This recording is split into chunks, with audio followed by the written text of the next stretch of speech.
Bismillahirrahmanirrahim. Assalamu alaikum. Hope you are fine.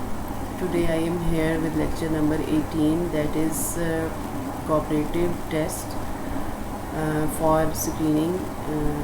जो हम hearing impairment की screening के लिए टेस्ट पढ़ रहे हैं उसमें ये cooperative test के नाम से एक टेस्ट है जो कि जिसके अंदर आप बच्चे के साथ कोऑपरेट करके कोई भी गेम जो है वो प्ले करते हैं, स्पेसिफिक गेम है वो आप प्ले करते हैं। उसके बाद जो उसके रिज़ल्ट्स हैं या उसके जो रिस्पॉन्सेज हैं उनको आप नोट डाउन करते हैं ताकि आप अंडरस्टैंड कर सकें कि बच्चा जो है उसका लेवल ऑफ हियरिंग जो है वो कहाँ पे है और हियरिंग की कितनी सेंसिटिविटी है, यानी उसकी हियरिंग जो है वो कितनी एक्यूरेट है और कितना अच्छा वो चीज़ों को, साउंड्स को रिलेट करता है टॉयज़ के साथ या ऑब्जेक्ट्स के साथ, और उसको वो किस तरह से रिस्पॉन्स करता है, कितना क्विकली जो है उसका वो रिस्पॉन्स होता है।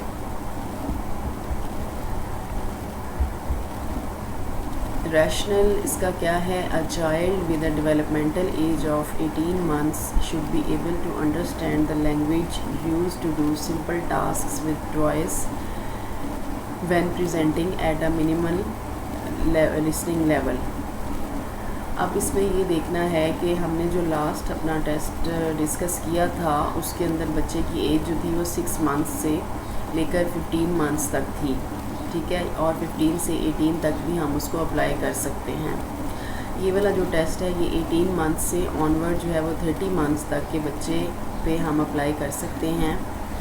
और जो स्क्रीनिंग होती है, बेसिकली स्क्रीनिंग जो होती है वो हम डाउट्स की बेसिस पर जो है वो करते हैं, यानी हमें कुछ डाउट्स होते हैं कि मे बी बच्चा जो है वो हेयरिंग प्रॉब्लम के साथ है या उसको किसी किस्म का कोई हेयरिंग में इशू आ रहा है, तो हम उन अपने डाउट्स की बेसिस के ऊपर जो है हम स्क्रीनिंग करते हैं, उसको हम जान सकें, यानी उसको हम अर्ली स्टेजेस के ऊपर जो है वो पिक कर सकें और डायग्नोज कर सकें। और अगर हमारे जो डाउट्स हैं ये हमारे कुछ ट्रू निकलते हैं, हमें पता चलता है कि बच्चा जो है वो वाकई उसमें किसी किस्म का कोई हेयरिंग का प्रॉब्लम फील आप करते हैं, तो उसके बाद आप उसको फर्दर जो है वो रेफ़र करते हैं डायग्नोस्टिक टेस्ट के लिए। ये जो स्क्रीनिंग टेस्ट हम पढ़ रहे हैं, इन स्क्रीनिंग टेस्ट के अंदर किसी किस्म का कोई कोई ग्राफिकल प्रेजेंटेशन नहीं होती, या इसमें किसी किस्म की हम कोई मैकेनिकल कोई मशीनरी या कोई भी किस्म का जो है इलेक्ट्रिकल जो हमारा होता है इंस्ट्रूमेंट वो हम यूज़ नहीं करते हैं। ये जस्ट जो है हम जो टेस्टर होता है या जो स्पीच एंड लैंग्वेज थेरेपिस्ट है या ऑडियोलॉजिस्ट है वो जस्ट स्क्रीन आउट करने के लिए कि इसको हमने फ़र्दर रिकमेंडेशन देनी है ऑडियोलॉजिस्ट को कि इसकी हेयरिंग असेसमेंट जो है वो प्रॉपर की जाए या डायग्नोसिस किए जाएं कि बच्चा जो है उसको कितने डिग्री का हेयरिंग लॉस है, बायलेटरल है या यूनिलेटरल है या किस टाइप का है, ठीक है, या हमने उसको जो है वो ENT स्पेशलिस्ट को रेफ़र करना है, यानी उसको कोई और प्रॉब्लम है उसके कान में। जैसे पेरेंट्स जो हैं वो कहते हैं कि बच्चे का कान जो है वो बहता है या ये कानों को खुजली करता है या इसको पेन होती है, तो हम ये अपना डाउट जो है वो क्लियर करते हैं। हम कहते हैं इसको आप ENT को हम रेफ़र करते हैं कि इसका कान जो है प्रॉपर जो है वो बच्चे का आप चेक करवाएं। अब ये वाला जो टेस्ट है ये 18 months से 30 months तक के बच्चों पे अप्लाई किया जाता है, जिसमें कि आपने सिंपल लैंग्वेज जो है उसका आपने यूज़ करना होता है और वो वाली लैंग्वेज इस्तेमाल करनी होती है जो कि बच्चा अंडरस्टैंड कर सके। डेफ़िनेटली अगर ये फॉरेन कंट्रीज़ में यूज़ होगा तो वो लोग अपनी जो उनकी नेटिव लैंग्वेज है या जो उनकी अपनी लैंग्वेज है स्पेनिश है, टर्किश है या इंग्लिश है, वो अपनी लैंग्वेज है वो यूज़ करेंगे। हमारे यहाँ क्योंकि ज़्यादातर जो बच्चे हैं वो उर्दू लैंग्वेज या पंजाबी या इंग्लिश जो है उसको अंडरस्टैंड करते हैं, तो हम उस तरह की जो है वो कम्युनिकेशन यूज़ करेंगे ताकि हम चेक कर सकें कि बच्चा जो है वो हमारी जो मिनिमल लेवल की जो हमारी जर्नल जिसे हम कहते हैं कन्वर्सेशन का लेवल होता है उस लेवल की आवाज़ों को समझता है या उसके ऊपर रिस्पॉन्स करता है या नहीं करता है। अब 18 मंथ से 30 मंथ का बच्चा जो है वो यानी 1.5 से लेकर 2.5 साल तक का बच्चा होता है, और इस एज के जो बच्चे होते हैं वो लैंग्वेज को अंडरस्टैंड करने के काबिल होते हैं, सिंपल लैंग्वेज को, सेंटेंसेस को, कमांड्स को वो फॉलो करने के काबिल होते हैं और उसके ऊपर रिस्पॉन्स करते हैं, अंडरस्टैंड करते हैं। At 18 to 30 months, a child should be able to sit and stand alone without support. Respond to simple verbal instructions in a play mode. यानी वो बग़ैर किसी सपोर्ट के बच्चा जो है वो बैठने के काबिल होता है। लास्ट टेस्ट में हमने देखा था कि बच्चा 6-7 मंथ्स का होता है और वो बग़ैर सपोर्ट के जो है वो यानी मिनिमम सपोर्ट के बग़ैर वो नहीं बैठ सकता। बच्चों ने इस एज में सीटिंग तो स्टार्ट कर दी होती है, लेकिन कुछ थोड़ा सा बच्चा जो है वो इतना आप उसको अकेला जो है वो चेयर के ऊपर नहीं बिठा सकते। लेकिन जो 18 to 30 मंथ्स का बच्चा होता है उसको आप विदाउट सपोर्ट जो है वो अकेला बैठ सकता है। लेकिन फिर भी अगर वो अकेला नहीं बैठ रहा, वो थोड़ी सी शाय है या वो कंफर्टेबल फील नहीं कर रहा, तो उसके पेरेंट्स जो हैं वो उसके साथ बैठ सकते हैं। Respond to simple verbal instructions in a play mode. अब आपने सिंपल वर्बल इंस्ट्रक्शंस जो हैं उनका रिस्पॉन्स चेक करना है और प्ले मोड में करना है, यानी एक किस्म का आपने प्ले करना है, गेम करनी है जिसमें आपने उसका सिंपल रिस्पॉन्स चेक करना है। देखिए, अंडरस्टूड सी बात है कि अगर आप जब तक बच्चे के साथ आपकी रेपो बिल्डिंग नहीं होगी वो कभी भी आपको रिस्पॉन्स नहीं करेगा। कुछ बच्चे जो होते हैं वो रेपो बिल्डअप करने में काफ़ी ज़्यादा टाइम लेते हैं। कुछ बच्चे जो होते हैं वो थोड़े से फ्रेंडली होते हैं या इतने ज़्यादा शाय नहीं होते, वो जल्दी वो जो है वो आपके साथ घुल मिल जाते हैं। और ये टेस्टर जो होता है उसके बिहेवियर के ऊपर और उसकी हैंडलिंग के ऊपर भी डिपेंड करता है कितना वो ट्रेंड है बच्चों को हैंडल करने में, उसका कितना अच्छा बिहेवियर है, किस तरह से वो उसको ऑब्जेक्ट्स जो हैं या टॉयज़ जो हैं वो प्रेजेंट करता है ताकि बच्चा जो है उसके साथ घुल मिल जाए या बच्चा जो है उसका प्रॉपर रिस्पॉन्स करने के काबिल हो जाए। The tester has to be appropriately trained. Tester का ट्रेंड होना बहुत ज़रूरी है। अप्रोप्रिएटली मीन्स के इस टेस्ट को इस स्क्रीनिंग को कैसे उसने कंडक्ट करना है, ठीक है, इस टेस्ट को कैसे कंडक्ट करना है, कैसे इसके रिस्पॉन्सेस को गेन करना है और नोट डाउन करना है। Have good child handling skills particularly when avoiding cues. और उसको गुड हैंडलिंग स्किल्स उसकी होनी चाहिए कि बच्चे को उसने हैंडल कैसे करना है, ख़ास तौर पे उस वक्त जब उसने उसको किसी किस्म के कोई क्यूज़ भी नहीं देने हैं, ठीक है। उस टाइम जो होता है बच्चे को हैंडल करना थोड़ा सा मुश्किल होता है क्योंकि बच्चा जो है वो चाहता है कि मेरे साथ आप मुझे इसका कोई गैस दें या मुझे इसका कोई क्यू दें, कोई मुझे इशारा करें कि मुझे बताएं कि ये इसका क्या मतलब है, ये कैसे होगा, इसके ऊपर मैंने क्या रिस्पॉन्स करना है, ठीक है। तो जब वो ये फ़ील करता है कि ये काम जो है ना ये मुझे ही करना पड़ेगा या मैं इसके अंदर मुझे चेक किया जा रहा है या मेरी किसी एक्टिविटी को नोट डाउन किया जा रहा है, तो उस वक्त जो होता है वो थोड़ा सा ज़्यादा कॉन्शियस हो जाता है। और बाज़ दफ़ा बच्चे जो होते हैं ना वो क्लिनिकल सेटअप के अंदर या किसी नए सेटअप के अंदर जहाँ पे उनको ये डाउट हो जाए कि यहाँ पे उनकी किसी एबिलिटी को चेक किया जा रहा है, तो वहाँ पे वो थोड़ा सा हेजिटेट हो जाते हैं। तो इन तमाम चीज़ों को आपने ओवरकम करना है। The toddler is seated at a small table in an appropriate size chair. यानी स्मॉल टेबल और चेयर का आपने इस्तेमाल करना है जिसके ऊपर बच्चा जो है वो बैठ जाए कंफर्टेबल तरीके से और उसके पाँव जो हैं वो ज़मीन पर लगने चाहिए, यानी फ़र्श के ऊपर उसके पाँव लगने चाहिए। A shy child may be seated on parents carers lap. यानी जो बहुत शाय बच्चा है वो अपने पेरेंट्स या जो भी उसका केयर गिवर है या जो भी बंदा जो है उसको केयर करता है उसके साथ जो भी आया है उसकी गोद में भी बिठाया जा सकता है बच्चे को। The test has 2 parts, auditory discrimination and auditory acuity. इसके अंदर हम 2 चीज़ें जो हैं उनको चेक कर रहे होते हैं, ऑडिटरी डिस्क्रिमिनेशन को और ऑडिटरी एक्यूविटी को। अब ऑडिटरी डिस्क्रिमिनेशन क्या है? Auditory discrimination is the ability to recognise similarities and differences between sounds. Auditory discrimination क्या है कि आवाज़ों की जो सिमिलरिटीज़ हैं उनमें और जो उनके डिफरेंस हैं उनके दरमियान में फ़र्क करना। यानी जो भी उसके अंदर साउंड्स हैं, यानी जिन साउंड्स जो भी शामिल हो रही हैं वो वर्ड बनाने के लिए या वो उसके अंदर जितने भी फ़नीम्स यूज़ हो रहे हैं, जितनी भी साउंड इस्तेमाल हो रही हैं, उनकी सिमिलरिटीज़ और उनके जो डिफरेंसेस हैं, वो तमाम चीज़ें जो हैं उनको नोट डाउन करना, यानी उसके अंदर डिफरेंस मालूम करना और उसकी सिमिलरिटीज़ को मालूम करने के काबिल होना। Particularly, auditory discrimination allows people to distinguish between phonemes in words. Phonemes are the smallest unit of sound in any given language. किसी भी ज़ुबान के अंदर जो फ़ोनीम है वो एक साउंड है जिसको हम जो डिफरेंट साउंड से मिलकर वर्ड बनते हैं। ठीक है, साउंड की एग्ज़ाम्पल इस तरह से है कि जैसे कि आप देखें सी एक लेटर है, ठीक है, और इसकी साउंड क्या है, कार, ठीक है, कैट, ठीक है, केक, काउ, ठीक है, इसकी ये क जो है उसकी ये साउंड है।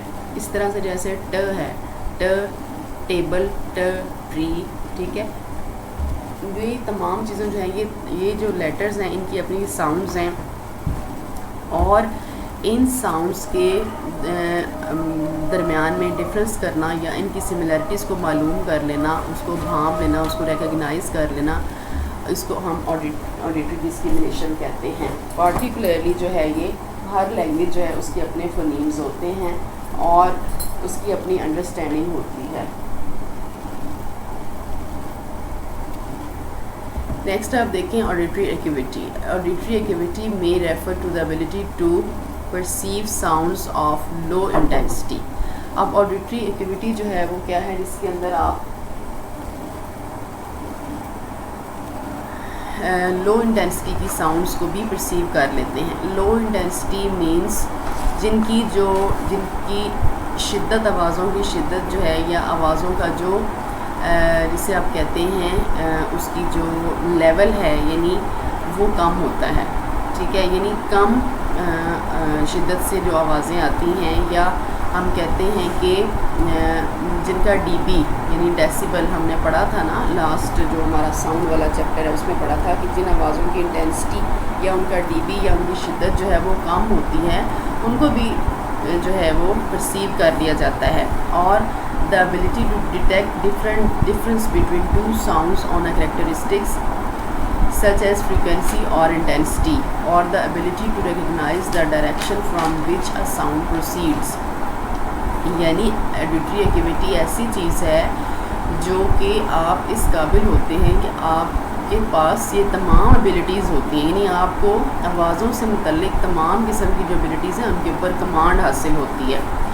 आप परसीव भी कर लेते हैं साउंड को कि लो इंटेंसिटी से भी अगर आ रही है तो आप उसको परसीव कर लेते हैं, और आप डिटेक्ट भी कर लेते हैं कि इन आवाज़ों के बीच में डिफरेंस क्या है, और इनकी कैरेक्टरिस्टिक्स की खसूसियात की बिना पर भी आप इनको चेक कर लेते हैं कि फ्रीक्वेंसी कितनी थी और इंटेंसिटी कितनी थी। लाइक आवाज़ जो है वो किस शिद्दत से आई है और तेज़ी से आई है या स्लोली जो है वो आई है, ये फ्रीक्वेंसी है। और the ability to recognise the direction from which the sound proceeds, और इस डायरेक्शन को भी आप रिकग्नाइज कर लेते हैं कि किस साइड से आवाज़ जो है वो आई है। ठीक है, और यूजुअली जो नॉर्मल हेयरिंग के बच्चे होते हैं या जो नॉर्मल हेयरिंग के पर्सन होते हैं वो ये तमाम चीज़ें जो है इनके ऊपर उनको कमांड हासिल होती है। ऑडिटरी डिस्क्रिमिनेशन के बारे में हम पढ़ेंगे, पहले आप उसको देखें। Using simple toys giving game is played. अब जो गेम जो है वो कोऑपरेटिव टेस्ट में स्क्रीनिंग में यूज़ हो रही है उसको हम कहते हैं गिविंग गेम। ठीक है, toys with the same number of syllables and certain acoustic similarities may be test more sensitive mummy, daddy, baby और डॉली, डैडी। ठीक है, यानी ऐसी आपने जो है वो उसके अंदर ऐसे रोल मॉडल या ऐसे टॉयज़ आपने यूज़ करने हैं जो कि सेम सिलेबल के हों। ठीक है, जिसके अंदर जैसे अगर उसके अंदर 2 सिलेबल यूज़ हो रहे हैं, जैसे daddy, mummy, baby, Dolly, daddy. ठीक है, यानी इसके अंदर सेम सिलेबल जो है वो यूज़ हो रहा है। सिमिलरली जैसे cup, ball, doll, dog, boat. ठीक है, यानी एक जैसी एक ही तरह की जो है ना इसकी जो रिदम है या इसका जो सीक्वेंस है वो सेम है। सिमिलरिटी है इन आवाज़ों के अंदर, इन जैसे cup, ball, doll, dog, boat. May be used, इस तरह की चीज़ें आप यूज़ करते हैं। इस तरह के नामों के जो टॉयज़ हैं वो, और इस तरह के सिमिलैरिटी रखने वाली जो साउंड्स हैं वो आप यूज़ करेंगे।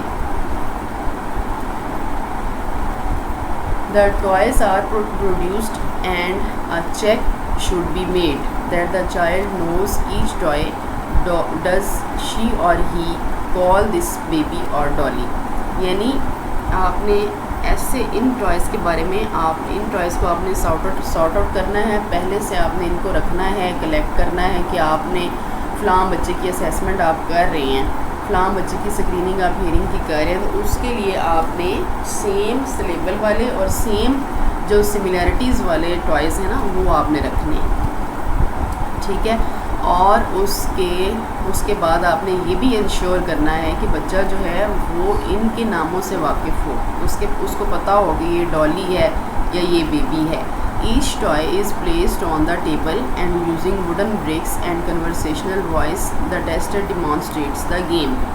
अब हर जो टॉय है उसको आप टेबल के ऊपर रखेंगे, वुडन ब्रिक्स का आप यूज़ करेंगे वुडन ब्रिक्स का आप यूज़ करेंगे और कन्वर्सेशनल वॉइस जो है वो आप रखेंगे अपनी, ठीक है, गेम को डिमॉन्स्ट्रेट करने के लिए। आपने ऊंची आवाज़ में बात नहीं करनी और ना ही आपने जो है अपनी बहुत लो वॉइस में आपने बात करनी है, लो टोन भी आपने यूज़ नहीं करनी। आपने कन्वर्सेशनल लेवल रखना है अपनी कम्युनिकेशन का, अपनी वॉइस का, ठीक है।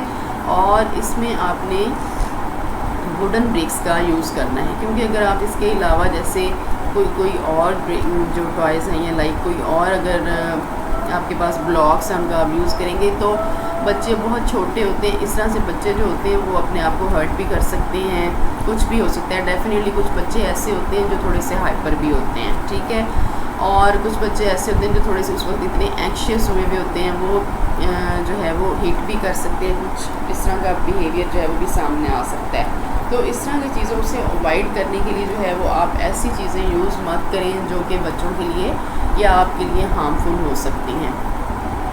This can be done by the tester saying let's give to the teddy और आस्किंग मम्मी डैडी। यानी सबसे पहले आप गिव से शुरू करेंगे, क्योंकि इस गेम का नाम गिविंग से जो है उन्होंने रखा है। आप गिव से शुरू करेंगे कि गिव, ये वाला टॉय जो है ये डैडी को देते हैं या मम्मी, और डैडी से पूछते हैं कि आप ये वाला टॉय जो है ये डैडी को दे दें या डॉली को दे दें। Give it to the teddy and give it to the dolly, इसको आप डैडी को दें, इसको हम डॉली को देते हैं। यानी इस तरह से आपने प्ले करना है। ये एग्जांपल्स उन्होंने दी हुई हैं। When the child's interest is gained, जब बच्चे का इंटरेस्ट आपने गेन कर लिया, यानी बच्चा गेम के अंदर जो है वो बिज़ी हो गया है, ठीक है, he can play the game. The tester demonstrates the game with the child by guiding his her hand until itself that the child is responding correctly. यानी आप उसका जो है वो हैंड उसको आप पकड़ सकते हैं, होल्ड कर सकते हैं, उसके साथ आप जो है वो करवा सकते हैं जब तक कि वो रिस्पॉन्स ना करे और इंगेज ना हो, ठीक है। जब वो पूरा इंगेज हो जाए गेम के अंदर और आपको रिस्पॉन्स करने लग जाए करेक्टली, तब आप उसकी जो फिज़िकल प्रॉम्प्ट है वो आप ना दें उसको। It is then helpful if the break is given to the child, but the tester should hold the break until she has given the command. यानी जब तक बच्चा जो है वो कमांड्स को फॉलो नहीं कर रहा, आप उसका हैंड जो है वो होल्ड करें, और जब तक वो रिस्पॉन्स नहीं करेगा आप उसको फर्दर कमांड ना करें, ठीक है। और आप कोशिश करें कि वो आपको रिस्पॉन्स करे, ठीक है। आप उसकी जगह पे रिस्पॉन्स ना करें, क्योंकि अगर आप उसकी जगह पर रिस्पॉन्स करेंगे और आप उसको कमांड्स देते जाएंगे तो वो रिस्पॉन्स फिर नहीं करेगा, वो सारा आपके ऊपर डिपेंडेंट हो जाएगा कि आप ही उसको ये कर दिखाएं। This stops the child from responding before the command has been given, ठीक है। When the child is conditioned the tester should lowers his or her voice level to 40 dB and ensure visual clues are not available. जब बच्चा conditioning कर लेता है, conditioning क्या होती है, मशरूत हो जाना, यानी अब ये वाला टॉय आएगा तो इसके ऊपर ये आवाज़ आएगी, इसके ऊपर ये आएगी, ये वाला जो है ये मैंने टैडी को देना है या ये डॉली को देना है या मतलब इस तरह की जो चीज़ें हैं ना वो बच्चा कंडीशनिंग कर लेता है कि यहाँ पे ये रिस्पॉन्स आएगा, अब इसके ऊपर ये आएगा, ठीक है। तो आप कोशिश करें कि वहाँ पर किसी किस्म के कोई विजुअल क्यूज़ जो हैं वो मौजूद ना हो। The command should be given in random order, यानी विजुअल क्यूज़ का मतलब ये कि वहाँ पे कोई ऐसी पिक्चर्स ना लगी हुई हों कि जिन्हें वो देख ले कि ये वाले टॉयज़ जो है वो टैडी को दे रहे हैं, फिर डॉली को दे रहे हैं, फिर मम्मी को दे रहे हैं, फिर डैडी को दे रहे हैं, ठीक है। या इस तरह की कोई विजुअल क्लूज़ वहाँ पे नहीं होनी चाहिए, या किसी किस्म की यानी पिक्चर्स भी ना लगी हुई हों ऐसी, और ना ही किसी किस्म की कोई वीडियो रिकॉर्डर या कुछ ऐसी चीज़ ना चल रही हो, लाइक कोई वीडियो ना चल रही हो वहाँ पे। The command should be given in random order, और जो कमांड्स दी जाएंगी वो एक ही ऑर्डर में नहीं दी जाएंगी, वो रैंडमली दी जाएगी, यानी किसी टाइम कोई कमांड, किसी टाइम कोई कमांड, लेकिन प्ले वही वाला होगा, टॉयज़ भी वही वाले होंगे, ब्रिक्स भी वही वाली होंगी। सीक्वेंस जो है उसको, कमांड के सीक्वेंस को आप चेंज करते जाएंगे, क्योंकि अगर एक सिंपल कमांड्स आप देंगे तो बच्चा जो है वो उसी सीक्वेंस को लर्न कर लेगा और उसी के ऊपर रिस्पॉन्स करेगा, तो उसकी जो स्क्रीनिंग या हेयरिंग की वो डाउटफुल हो जाएगी, वो ठीक नहीं हो पाएगी। The test should be delivered either in the front, 1 from both ears, और 1 metre from the left ear and then 1 metre from the right ear. अब आपने पहले फ्रंट से जो हैं वो वाले ऑब्जेक्ट्स प्रेजेंट करने हैं, वो वाली कमांड्स आपने देनी है, उसके बाद आपने बैक साइड पे चले जाना है, और जो है यानी वन टेस्टर जो है वो बैक साइड पे चला जाएगा, और बोथ ईयर्स में 1-1 मीटर के डिस्टेंस से आप चेक करेंगे कि बच्चा रिस्पॉन्स करता है या नहीं करता। पहले लेफ़्ट ईयर में, फिर आप राइट ईयर को चेक करें। In the diagnostic clinic if the voice has to be raised above minimum level the level is measured using a sound level meter. तो उन क्लिनिक्स के अंदर यानी साउंड लेवल जो है वो मीटर से असेस किया जाता है, यानी 1 मीटर से अब साउंड जो है वो दी गई है, अब 2 मीटर से जो है वो दी गई है, ठीक है। मीटर उसके अंदर जो है वो काउंट किए जाते हैं, इतने मीटर पर इसने रिस्पॉन्स किया है, इतने मीटर पर रिस्पॉन्स नहीं किया है। If the child will not play this given game he और she may cooperate the following, ठीक है। अगर वो आपके साथ ये वाली गेम नहीं खेल रहा, फॉर एग्जांपल आपने पूरी कोशिश करके देख ली है, वो इसमें इंगेज नहीं हो पा रहा, वो आपके साथ नहीं खेल रहा, तो आप जो हैं वो कोऑपरेटिव टेस्टिंग जो है इसमें कुछ फर्दर अमेंडमेंट कर सकते हैं। वेयर आर योर आइज़, आप बच्चे से पूछें आपकी आइज़ कहाँ हैं, मम्मी की आइज़ कहाँ हैं, मुझे अपने शूज़ दिखाओ, शो मी योर टीथ, ठीक है, ओपन योर माउथ, ये इस तरह की कमांड्स आप उसको दे सकते हैं। द डॉली, बेबी और teddy would be used asking similar questions at minimum level, और इसी तरह के क्वेश्चन जो हैं वो आप डॉली, बेबी और टैडी के मतलब भी पूछ सकते हैं, और लेवल आपका जो है वो क्वेश्चनिंग का वो वॉइस का वो सेम होना चाहिए, यानी मिनिमम लेवल होना चाहिए जितना जनरल कन्वर्सेशन का लेवल होता है, लाउडली नहीं बोलना आपने। अब ऑडिटरी एक्टिविटी क्या है इसमें, क्योंकि 2 चीज़ें चेक कर रहे हैं ना, ऑडिटरी डिस्क्रिमिनेशन भी कर रहे हैं, ऑडिटरी एक्टिविटी भी कर रहे हैं। The high frequency rattles and 4 kilohertz verbal tones are presented on both sides. अब आपने रेटल भी यूज़ कर सकते हैं, स साउंड भी यूज़ कर सकते हैं, और 4 किलोहर्ट्ज़ की जो वर्बल टोन्स हैं वो भी आप यूज़ कर सकते हैं बोथ ईयर्स में, ठीक है। यानी जिसके अंदर डिफरेंट तरह के टॉयज़ हो सकते हैं जो जिनकी अपनी टोन्स होती हैं, जो कि रेटल वगैरह होते हैं, इस तरह की चीज़ें आप रिंग टोन जैसे मोबाइल की है वो भी आप यूज़ कर सकते हैं। The rest often has to be made for this age group, some possible modifications may be applied, the child may wish to stand between parents carers knees, यानी इसके अंदर आप मॉडिफिकेशन कर सकते हैं, जैसे कि बच्चा जो है वो कहता है कि मैंने अपने पेरेंट्स के साथ खड़े होना है, या जो मेरे साथ आया हुआ, जो भी उसके साथ आया हुआ होगा पर्सन जिसके ऊपर वो रिलाई करता है, उसके साथ खड़े होना है तो वो खड़ा हो सकता है।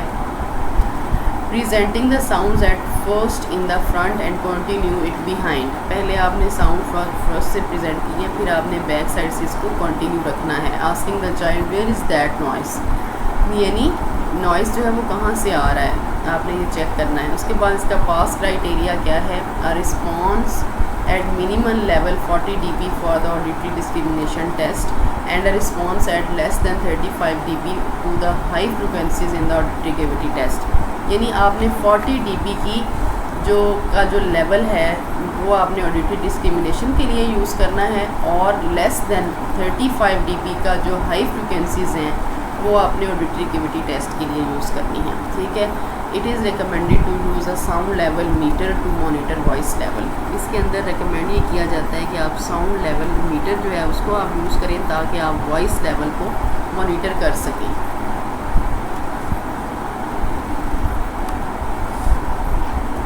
Thank you so much. Next जो है वो हमारा फर्दर हमारा जो है वो स्क्रीनिंग का 3rd नंबर टेस्ट होगा, परफॉर्मेंस टेस्ट। तो उसके बाद जो है वो हम डायग्नोस्टिक टेस्ट पढ़ेंगे। डायग्नोस्टिक टेस्ट के बाद इनकी जस्टिफिकेशन जो है वो पढ़ेंगे। उसके बाद जो है मैं आपको ग्रेजुअली जो है वो speech and hearing, speech and language की जो असेसमेंट है नॉन हियरिंग इम्पेयर्ड बच्चों के साथ यूज़ करते हैं, उस प्रोसेस को भी हम जो है वो फॉलो करेंगे। Thank you so much.